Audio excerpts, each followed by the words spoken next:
Yeah, I felt good. Kind of just knew we had to swarm him, press him, and that's what we did. I was able to get the job done. I felt I had the advantage on the ground. I was able to land some big blows from the top.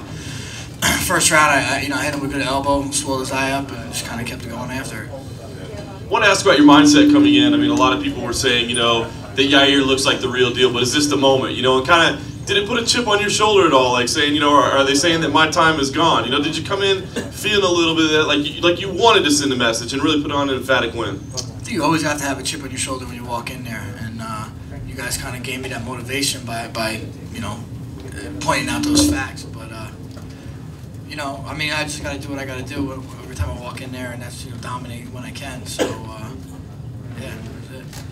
And you know what it's like in the UFC when you lose 2 to the champ. It's tough to get that third fight. But why do you think that should that be the way things pan out in this division, that you should get that title shot? I don't know, man. Of course, that's what I want. I'm the number 2 guy. One of those guys got to lose. That makes sense for me to be the guy. That's not how it works, obviously. But I'll lobby for it if that's the case. Thanks, Frankie. If I could just quickly for Demian, big win for you tonight as well. A tough fight. We knew the kinds of styles that you have, it was going to be tough. How did you feel in there this evening? Yeah, I felt, I won 7 in a row, and I think that was probably the toughest one, because the last fights I was being controlling all the time, even the fights that I didn't submit. But this one was tougher. He really came prepared for my jiu-jitsu, and he was defending well the submissions, but I was able to get my positions, and I was trying to submit him all the time. It might have been unfair because the card was just so crazy tonight, but you were getting booed a little bit, while you were working your game. Was it frustrating at all, knowing that you're trying to get your case for the title shot, hearing that maybe the crowd wasn't thrilled with the performance at all times? No, I think the crowd was pretty nice, and of course the crowd, they want the submissions and the action, and I try and my last couple of fights I was able to do, but not in this one. But I don't care, I think he is a great fighter, he's pretty tough, and he came, like I said, he came prepared. He really studied my game. He was defending well, and he's a real deal. All right, so just lastly for you, it looks like you've got Tyron next. Can you tell us, kind of what kind of condition you're in? How quickly you would want to fight? I know they're probably looking at a date. Tyron's resting right now. So how are you feeling, and how soon do you want to fight? He was resting. Now I want to rest a little bit. I have a lot of things ahead. I have to go to Vegas next weekend for the retreat with the UFC. Then I have my affiliates in the United States. They all gonna fly to LA. I'm gonna give like 5 days of course for them that I give every year for all my affiliates in the United States, the Jiu-Jitsu academies. And then after that, I have a seminar in Brazil, in Florianopolis. Then after that, I'm gonna have something with my family. Then I have another seminar. So, I need a little time to recover my mind. I don't know. It just happens, and let me think a little bit. Question for Frankie. Congrats, of course, on the win. Did anything surprise you that Yair did? It seemed like you had your game plan set, and I think I mentioned to you before the fight, it felt a little bit like that Cub Swanson fight, where you had a guy with kind of the flashy striking style, and you kind of took him down and just, did your thing. Was that kind of the idea of what you would do to him? Yeah, we were prepared. My coaches always have me prepared, win or lose. I'm ready to go. We have people throwing those crazy kicks at me, spinning stuff as much as they can. It's really tough to prepare for a guy like that, but we brought in certain people. I've been training with Maia and Edson Barboza for the past 5 years, so it's not like I don't have guys throwing kicks at me. We just made sure we left no stone unturned, and we were ready to go, and I think it showed tonight. They talk about, poster board material before a fight, and, leading into this, Yair was talking about, fighting for the title. He's going to be a bigger star than Canelo. He's going to be the first guy to knock you out. How much of that did you hear, and did you just kind of put in the back of your head as you're, going out there and doing what you're doing? Yeah, I hear. I try not to listen to any of that stuff, because everybody says they're going to knock me out. Everyone says they're going to do this and that, and that's the nature of the fight game. But I guess you put it in, in the back burner and let it motivate you. But everyone's going to talk a little junk. You said to ask you this question after May 13th, so here we are. Do you find yourself, or will you find yourself down in Brazil maybe rooting a little bit for Max Holloway, considering that, I think it's a no-brainer if he wins that you would be the next guy in line versus the Aldo fight, which is a little tougher. I'll be there rooting for Marlon Moraes fighting, his debut for the UFC. I'm not one to sit there and root for either one of those guys. They're going to have to figure it out. sometimes when you want something so bad it doesn't happen. So we'll let them figure it out, and then we'll cross that bridge when that happens. And a question for Demian. Congratulations, of course, on the win. Thank you. Rarely do you get to, get a title shot without these kind of questions coming at you. But just right out of the gate, how do you feel you match up with Tyron Woodley? I was watching his fight in New York against Wonderboy, and I was thinking which one I would match up better. But I didn't come to any conclusion. I saw some things in Tyron's game that I can capitalize on that I'm not gonna say right now. And in that time in Wonder Boys too. But I really, I know the gaps that he has, but he's pretty dangerous. His hand is really heavy. He's short, so it's probably hard to take down, and a good wrestler. So it's a very very hard matchup for me. But once I get there, it's 50-50, and I know that. I've been in this division. I fought in this division 12 fights, and I won 10 fights. Almost all of those fights against top 15 or top 10 competitors. So I know my level, and I know I can win against anyone in this division. After everything you went through to get here, to get your title shot, is there any party that wants to, get it booked and signed immediately? Because, George St. Pierre now doesn't have a fight. There's that rumor. Nick Diaz was a rumor for a while. Is there any party that just says, let's sign the deal immediately so there's no question I'm going to get my title shot?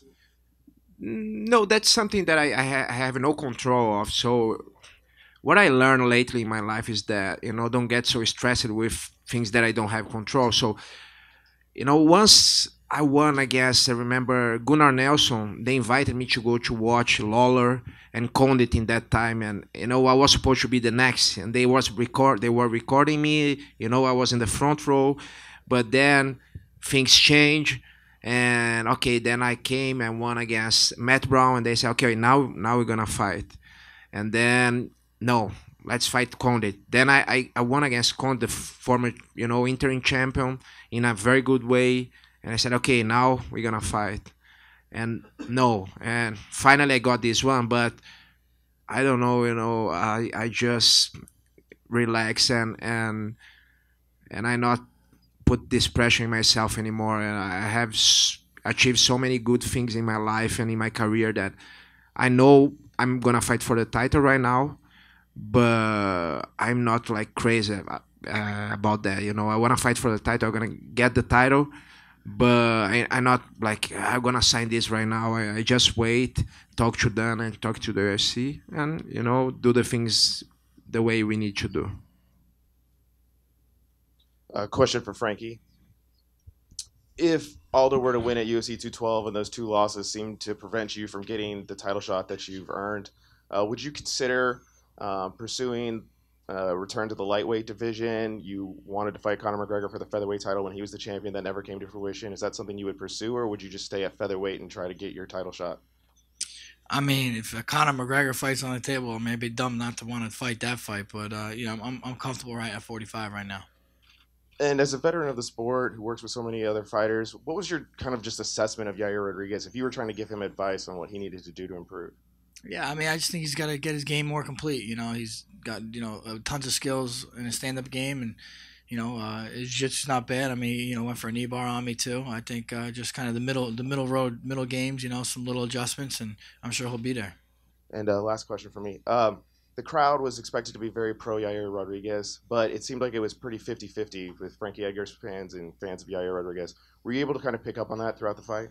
Yeah, a lot of times they'll come in screaming for someone else, but I don't know. People like screaming Frankie, so I usually hear that by the end of the fight. Damian, what's your reaction to two of the judges in the first round giving it to Masvidal? And even though you were on his back the whole round. Yeah, for me it was weird, and I thought I won the 3 rounds, and I think most of people thought that. I don't know.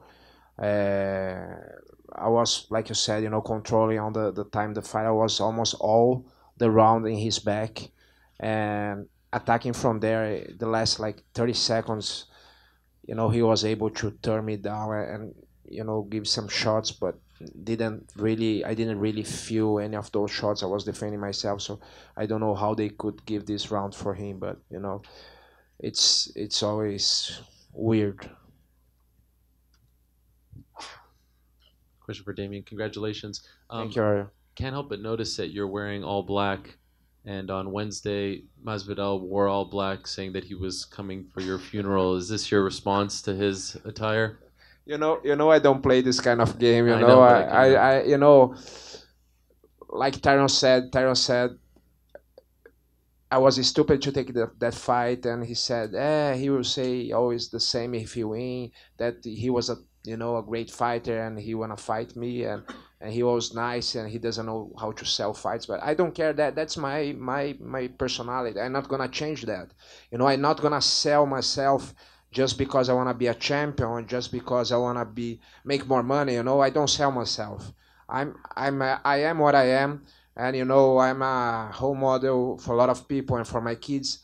And I don't want to just change because I'm gonna make more money this way, or gonna do something. Like more people are gonna like me. I know I have a lot of fans, and it's a big mistake to try to please everybody. Like I said once in your show, I have my fans, and I'm looking for them, and I fight for them, and that's it. I'm not, like I said, I'm not gonna change because people are saying. A lot of people came to me, you need to trash talk and this kind of thing.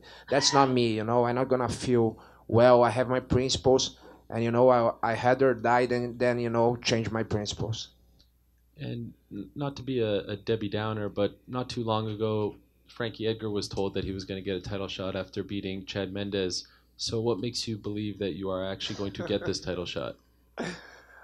It's better believe, but what can I do? I must believe. Like I said, I came for 7 in a row, and who did that in this division? Just Wonder Boy, and 10 of 12 in this division. I think was the toughest. Was the toughest way to pat, the toughest pat to any welterweight to get a title shot was my pat. And I'm pretty confident that what Dana said is gonna happen. Okay, and just 2 for Frankie. Are they gonna be like those kind of questions? Nah. Well, I don't know. You didn't like those? Nah, it's always stirring a pie. I like them. I like them. What did you say to Yair after the fight? I said respect. I said you can have a bright future, man. Keep your head up. Okay, and I was just wondering. I mean, it was obviously very emotional to hear you talk about your friend Nick and what he's been through. And I was wondering if you had a hard time.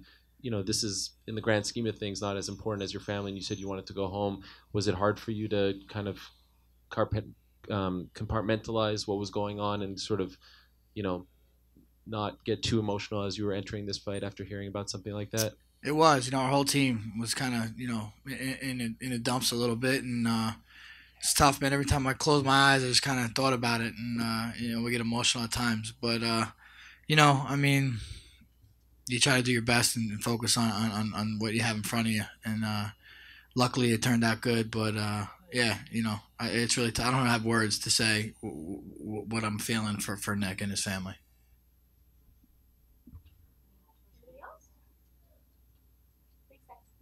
Thank you, guys. All right.